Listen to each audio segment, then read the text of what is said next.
Nuk e që vini një institucion shtetëror, po nga administrata shtetërore, nga administrata qendrore për shembull, ose lokale, ka problematika, a raportojnë probleme punojësit?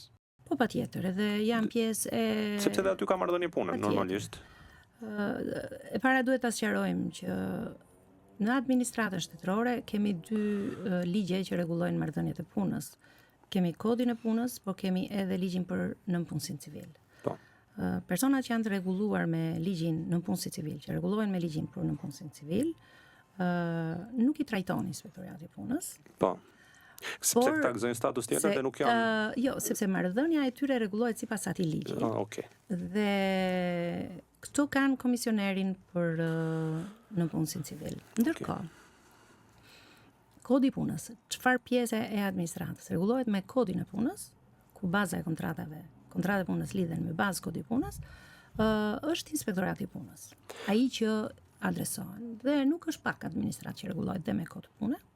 Unë po përmend mësuesët, mjekët, një pjesë e pjesa dërmuese e shërbimeve mbështetëse të institucioneve rregullohen me kod të punë. Si e shikoni kodin e punës? A është e nevojshme sot të kemi ndryshime, përmirësime?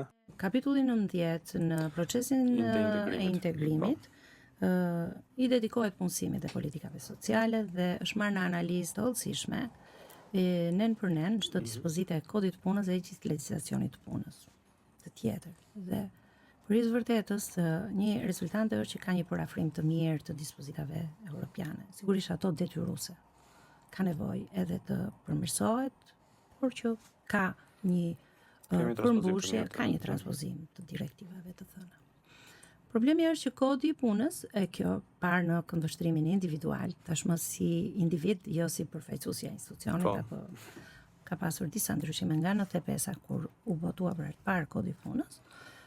Mund të jetë dhe e nevojshme një rihartim i këtij kodi pune. Pse e them këtë gjë? Sepse sot zhvillimi i teknologjisë ka sjellë në pa një ndryshim tërësor të marrëdhënies punës, të raporteve të punës. Ka nxjerrë në pa shumë forma punësimi, të cilat ka nevojë të rishikohen, të adresohen, të qartësohen.